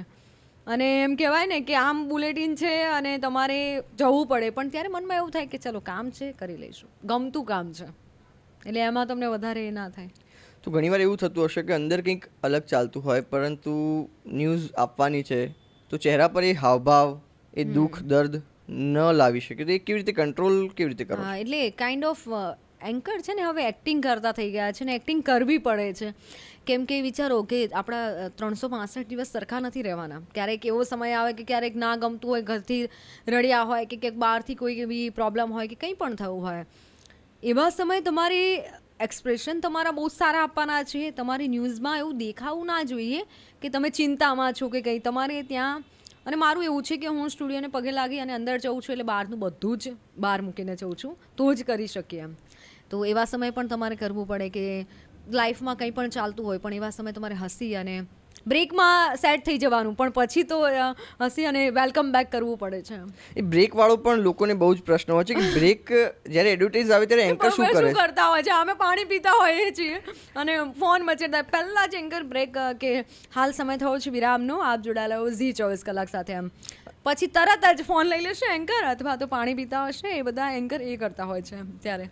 કેમ કે બ્રેકની પણ જરૂર છે, અને બ્રેક ના હોય તો થાકી જાય એન્કર. એટલે અડધો કલાક નોન સ્ટોપ, મેં તો બહુ જ બુલેટિન એવા કરેલા છે કે ફટાફટ અમે વાંચતા હોય તો અડધો કલાક, એટલે 150 થી 200 ખબરો આપવાની હોય તો આમ ગળું સુકાઈ જાય ત્યારે આમ એવું વચ્ચે થાય. પણ ખાંસીના ઘણાને એવો પ્રશ્ન હોય છે કે છીક ક્યારેક કોઈ એન્કરે છીક ખાઈ લીધી હોય અથવા તો ખાંસી ખાઈ લીધી હોય તો વાયરલ થઈ જાય છે એન્કર. પણ હવે એ તો સ્વાભાવિક છે, કુદરતી છે, પણ ના ખાઈ શકીએ અમે.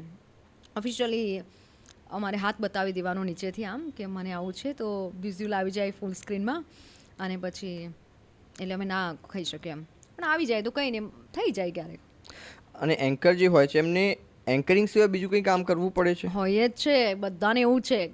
ઘણાના તો મને એવા મેસેજ જલસા છે તમારે. હવે અમે એવા ફોટોસ મૂકતા હોય તો લોકો એવું કે જલસા છે તમારે, પણ જલસા નથી હોતા. અંદર આવી અને બહુ જ કામ હોય છે જુઓ તો. એટલે સ્ક્રિપ્ટ લખવાની હોય છે એન્કરે. જે ઓનસ્ક્રીન બધું જે જાય છે ને, કોપી એડિટરને બધા હોય જ છે ત્યાં, પણ એન્કરે હેલ્પ કરવાની હોય. પેકેજ લખવાના હોય, સ્ક્રિપ્ટ લખવાના હોય, પોતાનો પ્રોગ્રામ પ્રોડ્યુસ કરવાનો હોય. જેમ કે અત્યારે મારો એક શો આવે છે વાયરલનો વંટોળ 8:30 ડેલી ઝી 24 કલાક પર, તો એ શો મારે પ્રોડ્યુસ કરવાનો. એટલે એમાં કઈ રીતે મોન્ટાજ જશે બધું જ મારે વિચારવાનું, કે કેવો હશે આ શો એ બધું જ મારે વિચારવાનું. એના બધા જે વિડીયોઝ આવે છે, અમે રીલ્સ ચલાવીએ છીએ એમાં, અલગ અલગ રીલ્સ જે બધા વાયરલ થયેલા હોય એ રીલ્સ મારે ડાઉનલોડ કરવાના, મારે મૂકવાના એમ. એટલે જે તે એન્કરનો જે શો હોય છે સ્પેશિયલ, એને જ પ્રોડ્યુસ કરવાનો. એટલે એન્કરે વીઓ પણ કરવાના હોય છે. વીઓ એટલે ઘણા લોકોને નથી ખબર હતી. વીઓ એટલે કે વોઇસ ઓવર હોય છે, કે તમે સ્ક્રીન પર જોતા હો તો જ્યારે એન્કર અને રિપોર્ટર ના દેખાતા હોય ત્યારે વિઝ્યુઅલ ચાલતો હોય, પાછળ અવાજ આવતો હોય, એ વિઝ્યુઅલ એટલે વોઇસ ઓવર હોય છે, એ એન્કરે કરવાનો હોય છે. એટલે બુલેટિન અમુક હોય કે દિવસના 3 થી 4 બુલેટિન છે, બુલેટિન પતી જાય પછી વચ્ચે વચ્ચે સ્ક્રિપ્ટિંગ કરવાનું, વોઇસ ઓવર કરવાનું, પ્રોગ્રામ હોય તો આવી રીતે પ્રોગ્રામ કરવાના, તમને આઉટડોર મોકલે તો તમારે આઉટડોર પણ કરવાના. એટલે અઢળક કામ હોય, બહુ જ બધા. એન્કરે કરવા પડે છે. આટલું બધું કામ હોય છે તો એક અઘરું જ છે કામ, છતાંય એક મહિલા તરીકે મીડિયા ફિલ્ડમાં કેટલું અઘરું છે, કેટલી મુશ્કેલીઓનો સામનો કરવો પડે છે? અઘરું ત્યારે ક્યારેક એવું થાય કે મહિનામાં એકવાર એવું થાય કે યાર મારે નથી વહેલું ઉઠવું. મારે તો ઘણીવાર એવું થાય છે, મારી મોર્નિંગ શિફ્ટ હોય ને તો ઘરના બધા સૂતા હોય ત્યારે એવું થાય કે જો આ બધાને કેવી લાઈફ છે, મારે જ એક વહેલું ઉઠવાનું. પણ પછી જ્યારે ઓફિસમાં પહોંચી જ્યારે ન્યૂઝ કરીએ ને ત્યારે કંઈ જ ન હોય ત્યારે મજા આવે. અને મન તો બહુ જ આ ફિલ્ડમાં, કેમ કે મારું ગમતું કામ છે ને, એટલે હું તો જો તમે જોતા હોવ તો હું તો મોર્નિંગના વિડીયો મૂકતી હોઉં, ફોટો મૂકતી, તો લોકો એમ કે આટલા વહેલા તું કઈ રીતે ઉઠી જાય, 12 વાગ્યાના તારા ફોટો હમણાં જોયા, વિડીયો જોયા ને તું આટલે. પણ મારું ગમતું કામ છે એટલે મજા આવે છે. બાકી ત્યારે એવું થાય કે એમને નથી કરવું. ઘણા એન્કર્સ લીવ પણ કરી લે છે આ જ કારણથી કે એ લોકોને પછી ફેમિલીને પણ સંભાળવાની હોય છે, પોતાના બાળકો હોય તો એને પણ સંભાળવાનું હોય. અને વિચારો તમે આટલું બધું કામ છે, કલાકો ફિક્સ ના હોય, ભલે હોય કે 9 કલાક તમારે કરવાના, પણ એ 9 કલાક ખાલી કેવા ખાતર હોય, તમારું કામ વધી પણ જતું હોય. એમ ક્યારેક આઉટડોર મોકલે તો 2-3 દિવસ માટે પણ મોકલે, તમારે ત્યાં કરવું પડે. એમ તો એવા સમય એમ થાય કે યાર આપણે આ ફિલ્ડ સાચું લીધું. પણ જ્યારે જેને ગમતું હોય છે એને ખૂબ મજા આવે છે. સેફ છે આ ફિલ્ડ મહિલાઓ માટે? હા, સેફ છે.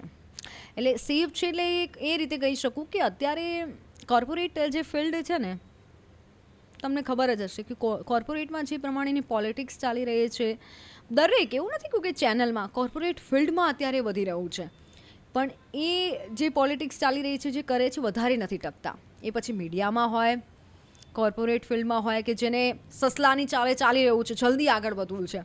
મીડિયા ફિલ્ડમાં પણ ઘણા એવા આવે છે કે આજે આ ચેનલ, 1 વર્ષ પછી બીજી ચેનલ, 6 મહિના પછી બીજી ચેનલ, એટલે કૂદકા મારીએ ને, એમ કહેવાય ને, ફટાફટ જલ્દી આગળ વધી રહ્યું છે. પણ મારું એવું માનવું છે, મારા વ્યૂથી, કે કાચબાની ચાલે તમે ચાલો ને તો બહુ જ આગળ વધો. મીડિયામાં ટકી રહેવા માટે મને પણ જેને ગાઈડ કરી છે, મારી પાછળ જે મને સતત સમજાવી રહ્યા છે, સતત જે મને પ્રોત્સાહન આપે છે, એમનું એવું જ કહેવું છે કે મિત્તલ, ટકી રહેવા માટે ધીમે ધીમે, બધી નેગેટિવ હોય ચેનલમાં તો બહુ જ બધું હોય કે તમને પોલિટિક્સથી લઈને બધું જ હોય, પણ એ બધાને સાઈડ આઉટ કરીને જો તમારે ટકી રહેવું હોય તો કાચબાની ચાલે ચાલવાનું બધાને. અને મારું એવું છે કે હું બધાને અવોઇડ કરું છું. ઘણું બધું મારા મગનમાં આવે કે યાર આ કેવું કરે છે, આનું આમ મળે છે, પણ બધું જ અવોઇડ કરતી હોઉં. અને હું મારા સોશિયલ મીડિયામાં વિચારતી હું ફ્રી બેસું ને તો પણ હું વિચારું કે હું કયા ટોપિક પર બનાવું. ન્યૂઝ કંઈક આવ્યું હોય ને તો મને મારો ટોપિક મળી જતો હોય કે હું આ ટોપિક પર વિડીયો બનાવું. એટલે મારી લાઈફ અત્યારે સોશિયલ મીડિયા, ન્યૂઝની એ બધી જ ચાલી રહી છે. તમે જેમ કહ્યું કે તમને જે ગાઈડ કરે છે, તમને સલાહ આપે છે, કોણ છે એ વ્યક્તિ જે તમારું બેકબોન છે, કે તમને જે સપોર્ટ આપે છે? એટલે 2-3 લોકો છે. તો એક તો મારી ફેમિલી છે, મને બહુ જ સપોર્ટ કરે છે. એક મારા દીદી અને જીજુ છે, મારા જીજુ સચિવાલયમાં છે, તો એમને મને ઘણું ખાસ હેલ્પ કરે. પોલિટિક્સમાં એમને ઇન્ટરેસ્ટ છે એટલે એમને પણ મને ઘણું શીખવાડતા હોય. પછી મીડિયાના જ 2-3 લોકો છે, એમને પણ મને, જે અત્યારે નથી પણ પહેલાં રહેલા છે, એટલે એમનો ખૂબ અનુભવ છે, તો એમને મને બહુ જ સારી રીતે જ્ઞાન આપે છે કે મિત્તલ, કઈ રીતે આગળ જવું, ક્યાં તારે ન જવું. અને હું જેમ મીડિયામાં આગળ આવી છું, મેં એટલું તો સમજી લીધું છે, ક્યાં બોલવા કરતાં ક્યાં ન બોલવું, એ જો તમે શીખી જાઓ કોઈ પણ ફિલ્ડમાં તો તમે બહુ જ આગળ વધો. ક્યાં ન બોલવું, બોલ્યા કરતાં તો બોલી તો આપણે બધા દેતા હોય, હું તો બહુ જ બોલું છું, પણ ક્યાં ચૂપ રહી જવું, કયા સમયે તમારે ચૂપ રહી જવું, જો તમે એ શીખી જાઓ તો તમે બહુ જ આગળ વધો. તમને જે લોકોએ એમના અનુભવ કયા હશે, અને તમે આટલા વર્ષથી મીડિયા ફિલ્ડમાં કામ કરી રહ્યા છો, તમારા ઘણા અનુભવ હશે, એ અનુભવથી હવે જે યુથ આગળ આવી રહ્યું છે, જે મીડિયા ફિલ્ડમાં આવવા ઈચ્છી રહ્યું છે, ક્યાંક કોઈ કોલેજમાં અત્યારે ભણી રહ્યા છે અને આ ફિલ્ડને અપ્રોચ કરી રહ્યા છે, તો એમને કેવી રીતે આગળ વધવું જોઈએ, શું કરવું જોઈએ? Nice question. કેમ કે મને બહુ જ બધા DM કરે છે. મેં એક વિડીયો પણ આના પર બનાવ્યો હતો, સોરી, કે નવા લોકોને આવું છે તો શું કરવું. ઘણા લોકોને જેમ કે કોમર્સ ફિલ્ડ લીધું તો એ લોકોને બધાને ઇન્ફોર્મેશન મળી જાય છે કે શું કરવું, પણ મીડિયા ફિલ્ડની લોકો પાસે નોલેજ નથી કે કઈ રીતે એ લોકોને આગળ આવવું. તો પહેલાં તો જો તમે એન્કર બનવા માંગો છો કે રિપોર્ટર બનવા માંગો છો, કોઈ પણ મીડિયા સાથે કનેક્શન રાખવા માંગો છો, તો તમારે જર્નલિઝમ અથવા માસ કોમ્યુનિકેશનનો કોર્સ કરવો પડે. હવે એવું થઈ ગયું છે, પહેલાં ભણ્યા વગર પણ લોકો અહીંયા છે આપણા ફિલ્ડમાં અને બહુ મહારથી સારા છે, પણ હવે ડિગ્રી માંગે છે. તમે નોકરી કરવા માંગો છો તો તમારી પાસે 1 વર્ષનો કે 2 વર્ષનો કોર્સ કરેલો હોવો જોઈએ. ગુજરાત યુનિવર્સિટીમાંથી કરો છો, આવા કોઈ પ્રાઇવેટ ઇન્સ્ટિટ્યૂટમાંથી કરો છો, પણ કોર્સ કરેલો હોવો જોઈએ. એ કોર્સ કર્યા પછી 6 મહિનાની ઇન્ટર્નશીપ હોય છે, જે તે ચેનલમાં, જે તે પ્રેસમાં કે રેડિયોમાં. એ 6 મહિનાની ઇન્ટર્નશીપ પછી તમને જોબ મળે છે. એટલે તમે 2 વર્ષનો કે 1 વર્ષનો કોર્સ કરી લેવાનો પહેલાં મીડિયાનો, એમાં સમજી લેવાનું કે શું હોય છે. પછી 6 મહિનાનો તમને આવા અમારા એન્કર સાથે બેસાડે કે શીખવાનું, અને પછી તમને જોબ મળે છે. અને જોબ મળ્યા પછી પણ એવું નહીં વિચારી લેવાનું કે ચલો આપણે ઓનર થઈ ગયા. એ તો આપણા પર છે કે આપણને ક્યારે કરીએ છીએ. ઘણા લોકો વહેલા પણ થઈ જતા હોય છે, પણ આમાં સ્ટ્રગલ છે અને મજાની સ્ટ્રગલ છે. જેને ઈચ્છા છે મીડિયા ફિલ્ડમાં આવવાની એને તો મોસ્ટ વેલકમ છે, આવવું જ જોઈએ. સારા બધા જે યુથ છે, હું તો કહું છું આવવું જ જોઈએ, પણ એ સમજીને આવવાનું કે હું ત્યાં પૈસા કમાઈશ તો આ પૈસા કમાવાનું ફિલ્ડ બિલકુલ નથી. ઘણા લોકોને એવું થતું હોય છે, ઘણા બધા મેસેજ કરતા હોય તમારી સેલરી 2-3 લાખ તો હશે જ, સેલરી ઉપર જતા હોય છે. કેટલી છે salary? સેલરી કોણ કે, પણ એમ કે આ ફિલ્ડ પૈસા કમાવાનું સ્મિત બિલકુલ નથી. કે તમે ઓન સ્ક્રીન આવો છો સારું છે, એન્કર્સના ખર્ચા પણ એટલા હોય છે, પણ કેટલી સેલરી કેટલી છે તો એટલે આમ અંદાજ જો કોઈને લગાડો, કેમ કે નવું જે યુથ આવી રહ્યું છે, જે વિચારી રહ્યું છે કે આમાં, કેમ કે છેલ્લો એક વિચાર તો બેક ઓફ ધ માઇન્ડ એક તો હોય જ છે કે બ્રેડ બટર અર્ન કરવાનું છે. સ્ટાર્ટિંગ પીરિયડમાં જે નવા છે એને 15-20 એટલી મળતી હોય છે સ્ટાર્ટિંગમાં. પછી તમારો અનુભવ કેવો છે કે તમારો 2 વર્ષનો અનુભવ છે, 5 વર્ષનો અનુભવ છે, 10 વર્ષનો, પછી તમારી સેલરી એ રીતે વધે છે. જે કોર્પોરેટ ફિલ્ડમાં વધતી હોય એ રીતે વધે છે. પણ તમે જોયા હોય તો અંજના ઓમ કશ્યપના એવા મેસેજ અને ફેક એવું વાયરલ થતું હોય છે કે આની 1.5 કરોડ સેલરી છે, 4 કરોડ છે. એવું નથી હોતું, એટલી બધી કરોડોમાં લાખોમાં નથી હોતી, પણ ધીમે ધીમે તમારા અનુભવના આધારે હોય છે. પણ લોકો પછી એવું વિચારે યાર અમે ફિલ્ડ કેમ લઈ લીધું કે આટલી બધી મહેનત છે, પણ એવું મહેનત સામે એમ કે નથી. અને ખાસ જો સોશિયલ મીડિયામાં એવું નથી કે આપણે મીડિયામાં આવ્યા એટલે ન્યૂઝ ચેનલ જ પકડી કે ઝી કે ન્યૂઝ 18 જ, ના. જર્નલિઝમ કર્યા પછી પણ બહુ જ બધા સ્કોપ છે. જેમ કે આ રીતે આપણે પોતાની ચેનલ પણ ચાલુ કરી શકીએ. અમારા જેવા આડા પણ પાકતા હોય છે અમુક જગ્યાએ, બહુ સારું છે, કરી શકે છે. પોર્ટલ પોતાનું ચાલુ કરી શકે છે, પણ અનુભવ થોડો થયા પછી કે આજે ચાલુ કર્યું ને દુનિયાદારીની કંઈ ખબર નથી ને આપણે કઈ રીતે લોકોને જ્ઞાન આપીએ, એ કરી શકીએ છીએ. કેમેરા શીખી શકીએ છીએ, અમે ખુદે કર્યું છે, કેમેરા શીખ્યું છે, લાઇટ શીખ્યું છે, સ્ક્રિપ્ટિંગ છે, એટલે ઘણું બધું આમાં કરી શકીએ છીએ આવ્યા પછી.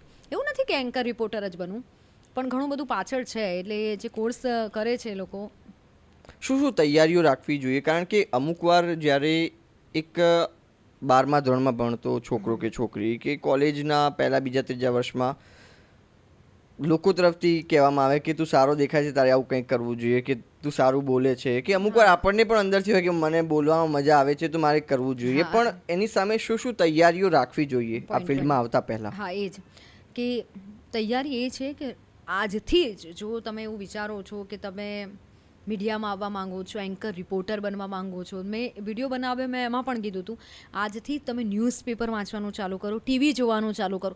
ઘણા લોકોને ટીવી જોવાની ઈચ્છા ના હોય, ક્યારે જોતા ના હોય ને એ લોકોને એન્કર બનવું હોય તો એ કઈ રીતે બની શકે છે? ફિલ્ડમાં તમે જવાના છો એ તો જોવું જ પડે. એટલે તમે ટીવી જોવાનું ચાલુ કરો, ન્યૂઝ ચેનલ શું છે એ બધું જ સતત ન્યૂઝ જોવાનું ચાલુ કરો. અને ખાલી ટીવી જોવાનું નહીં, એને સમજવાનું કે કઈ રીતે એ લોકો પ્રેઝન્ટ કરે છે. ખાસ નોલેજ, કેમ કે જવાબદારી મેં કીધું ને 100 લોકોની જવાબદારી મારી પાછળ છે, તો હું કંઈ ખોટું ના બોલી શકું કે ચેનલ હેડ ઉપર આવી જાય, ચેનલ ઉપર એવા આરોપો લાગે કે આ ચેનલ ખોટું બતાવે છે, એટલે ચેનલ ખોટું ના બોલી શકે. વાંચન, નોલેજ, બોલવાની સ્પીચ, હું આવી ત્યારે હું પણ નોર્મલ જ બોલતી હતી, પછી મેં પ્રેક્ટિસ કરી એમ બોલવાનું. ચલો ઘરે જઈએ તો મમ્મી કેમ છો ને આપણે ગમે તેમ બોલી દેતા હોય, પણ પછી ઓન સ્ક્રીન આવ્યા તો આપણું જે વોઇસ છે, એટલે જે પણ નવા લોકો આવે છે એને ખાસ કહેવાનું કે વોઇસ તમારું સુધારવાનું, પછી વાંચન લખવાનું, નોલેજ તમારું થોડું બિલ્ડઅપ કરવાનું, કે રોજ થોડું સોશિયલ મીડિયામાં સ્ક્રોલ કરવાથી કંઈ જ નહીં થાય. 5 મિનિટ બેસો અને કંઈક બુક્સ વાંચો, અથવા તો કંઈક એવા વિડીયો જુઓ કે જેથી કરીને, અને ખાસ મીડિયામાં જે આવે છે ને પોલિટિક્સનું નોલેજ હોય તો એ લોકો વધારે ટકી શકે છે. અત્યારે એન્કર જે બનવા ઈચ્છે છે કે એમના બેક ઓફ ધ માઇન્ડ એક થોટ એવો હોય છે કે સોશિયલ મીડિયા માટે એન્કર બનવું છે, અને કે એન્કર હું બની જઈશ તો હું સોશિયલ મીડિયામાં વાયરલ થઈ જઈશ. એ મારે એવું નથી, પણ મેં ઘણા લોકો એવા જોયા છે અત્યારે સોશિયલ મીડિયા, એટલે હવે એવું કંઈ રહ્યું જ નથી મીડિયા જેવું. કેમ કે અમે જે ભણીને આવ્યા હતા કે આવું હોવું જોઈએ તો જ તમારું, અને અમે બહુ જ મહેનત કરી છે. મેં કીધું એમ 12 કલાક હું તો ઘરે આવીને પણ પ્રેક્ટિસ કરતી હતી. મારા મમ્મી એમ કહે કે બસ હવે એટલી બધી પ્રેક્ટિસ કરે છે. પણ હવે તમે જોવું તો સોશિયલ મીડિયામાં એવા એન્કર આવી ગયા છે કે સ અને શનો એમને ભેદ નથી ખબર, કે ગમે તેમ કે કોઈક પણ જગ્યાના છે કે કોઈ પણ શહેરના છે, ગમે તેમ એન્કરિંગ કરે છે, ગમે તેમ ગુજરાતી બોલે છે, અને એ લોકો કરે છે હવે.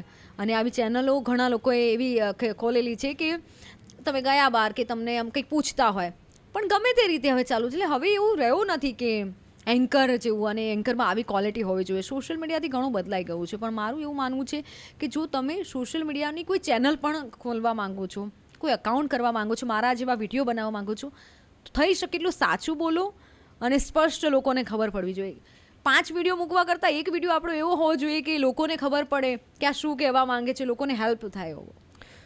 તમારી પાસેથી જો કોઈને જર્નાલિઝમના થોડાક ગુણ શીખવા હોય કે ખાલી સમજ મેળવવી હોય તો એવા કયા ગુણ હોઈ શકે? શું જર્નાલિઝમ શું છે એ કેવી રીતે સમજી શકાય? હું તો હજી બહુ નાની છું કહેવા માટે, પણ ખરેખર જો મારું તો પહેલાંથી એવું રહ્યું છે કે જે કામ કરો એમાં શ્રેષ્ઠ કરો. મને ઘરેથી પણ મમ્મીએ પણ આ જ શીખવાડ્યું છે.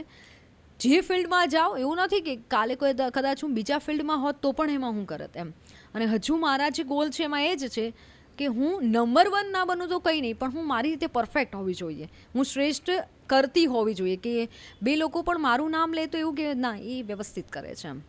એટલે લોકો જો આવે છે અને એ લોકો મારી રીતે હું કહેવા જાઉં તો નોલેજ વધારવાનું કે પછી ક્યાંય ગયા અને આપણને 2 સવાલ પૂછ્યા હોય, તમે જોયા હશે રિપોર્ટરના એવા પણ વિડીયો વાયરલ થાય છે કે રિપોર્ટરને ના ખબર હોય, પૂછવું સારું લાગે. જો આજે મેં ઘણા લોકોના ઇન્ટરવ્યૂ લીધા છે, પણ આજે આ જગ્યા પર બેસી અને મને એમ થાય છે કે આવું હોય છે એટલે પૂછવું સારું લાગે, પણ જ્યારે જવાબ આપવાનું હોય ત્યારે નોલેજ તમારી પાસે હોવું જોઈએ. અને પ્રેઝન્ટેશન તમે કઈ રીતે કરી શકો છો, પર્સનાલિટી હોવી જોઈએ. એક એન્કર બને છે, પર્સનાલિટી હોવી જોઈએ, તમારો વોઇસ વ્યવસ્થિત હોવો જોઈએ અને એ ધીમે ધીમે આવી જાય છે. એકદમ તો કોઈનામાં નથી આવતું, પણ આ શીખવું જોઈએ.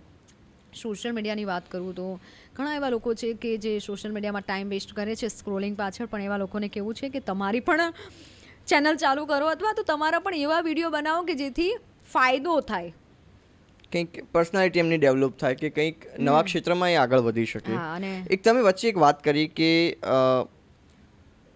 જો બીજા કોઈ ફિલ્ડમાં પણ તમે હોત તો તમે શ્રેષ્ઠ કરત ત્યાં. જો તમે ન્યૂઝ એન્કર ન હોત તો તમે શું હોત? હું બહુ જ બધું કરત. કેમ કે આ ફિલ્ડમાં મને ઘણું બધું બંધન પણ છે કે હું નથી કરતી. જેમ મેં મારી સોશિયલ મીડિયાની વાત કરી, સોશિયલ મીડિયામાં મને અઢળક લોકો એવું કહે છે કે મેડમ તમે આ કરો, મોડલિંગ કરો, આ કરો, અને મને એવી ઓફર્સ પણ આવે છે. પણ હું અત્યારે એન્કર છું એટલે હું ઘણું બધું નથી કરી શકતી. પણ મેં પહેલાં એવું વિચાર્યું હતું કે મારે ગવર્મેન્ટ જોબ કરવી છે, એટલે મને બહુ પહેલાંથી રહ્યું છે. ઘરમાં ઘણા બધા છે, બધા રિલેટિવ ગવર્મેન્ટ જોબવાળા છે, જીજુ છે, પછી ભાઈ છે, બધા તો ગવર્મેન્ટ જોબ કરવાની ઈચ્છા હતી, બેંકમાં જવાની મારી ઈચ્છા હતી. અને મને પહેલાંથી ભણવાનો ને બેસીને કોઈ ઘરે આવે ને તો એવું કે આ છોકરી તમારી વાંચતી જ હોય છે. એવી રીતે હું વાંચતી લખતી છું. 12th સુધી તો મેં એ જ કર્યું છે, બીજા બધા જ બધું સાઈડમાં. પણ જો હું આ ફિલ્ડમાં ના હોત તો એવું જ કંઈક કરત કે જેથી એમાં પણ લોકો સાથે કનેક્ટેડ રહે કે હા છે આ. શું હોબી શું છે તમારી ન્યૂઝ એન્કરિંગ સિવાય? ન્યૂઝ એન્કરિંગ એવો વિડીયો બનાવું છું ને. અને એ સિવાય તમારી જે લોકોને નથી ખબર કે મિત્તલને આ પસંદ છે, કદાચ અત્યાર સુધી સોશિયલ મીડિયા પર તમે ના જણાવ્યું હોય. મને વાંચવું ગમે છે અને મને શાંત એવી જગ્યા હોય ત્યાં જવું ગમે છે, ત્યાં બેસવું ગમે છે કે નહીં, એમ શાંત એવું હોય કે ક્યાંક ગમતું ના હોય ત્યારે એ જગ્યા પર જઈને બેસતા હોઈએ. પછી મને નવું નવું જાણવું બહુ ગમે છે. એટલે હું સિરીઝને બધું હું નથી જોતી વધારે, પણ હું એવા વિડીયોઝ જોતી હોઉં છું કે નહીં, આપણે ડિસ્કવરી પર જોતા હોઈએ એવા કે કંઈક જાણવા મળે. પછી મને એવા કોઈક નોલેજવાળા વ્યક્તિ હોય ને એની સાથે વાત કરવી બહુ ગમે છે કે એનું નોલેજ આપણે જાણીએ. બાકી મને ફોન પર વાત કરવી કોઈની સાથે નથી પસંદ, મેસેજ પર વાત કરવી તો બિલકુલ. એટલે હું કોઈના ફોન અવોઇડ નથી કરતી, પણ એવું થઈ જાય છે, મને ઓછું પસંદ છે એમ. એટલે જમવાનું તમે બનાવી લો છો? હા, થોડું ઘણું. એટલે વેરાયટીવાળું નથી આવડતું, પણ હું બનાવી લઉં છું. તમને શું ભાવે છે? મને તો કઢી બહુ ભાવે છે, કઢી અને બાજરીનો રોટલો મારા મમ્મીનો હાથનો. અને મેં શીખ્યો પણ છે. મેં વચ્ચે સ્ટોરી મૂકી હતી, એના પણ એટલા બધા ડીએમ આવી ગયા કે વાહ તમે શીખી લીધું આમ તેમ. અને એ પ્રકારનું બધા મારું ફિલ્ડ મીડિયાનું છે ને, બધા મને મોડલિંગ ને એ ટાઈપ જ એક્ટ્રેસ ટાઈપ જ લઈ જાય છે. તો ક્યારે તમે હવે બીજા ન્યૂઝ ફિલ્ડ સિવાય બીજા કોઈ ફિલ્ડમાં હાથ ક્યારે અજમાવશો? હવે એ તો ખબર નહીં, સમય લઈ જાય એ પર જઈશું. પણ ઘણા લોકોએ મને એવું કીધું છે કે તમે એક્ટિંગ શીખો, પણ ક્યારેક એવું કંઈક ચાન્સ મળશો. એક્ટિંગનો નથી આવડતો મને, એ નથી આવડતો, પણ જોઈએ કે ક્યારેક કંઈક એવો ચાન્સ મળ્યો સારું કંઈક કરવાનો. આટલી જર્નીમાં તમારે કોઈને થેન્કફુલ થવું હોય કે જેણે તમને ખૂબ હેલ્પ કરી છે, ખૂબ મદદ કરી છે, ગમે તે રીતે તમને સપોર્ટ કર્યો છે, એવા કોઈ વ્યક્તિઓનું તમારે નામ લેવું હોય, એમને થેન્કફુલ થવું હોય તો એવું કોણ હોઈ શકે?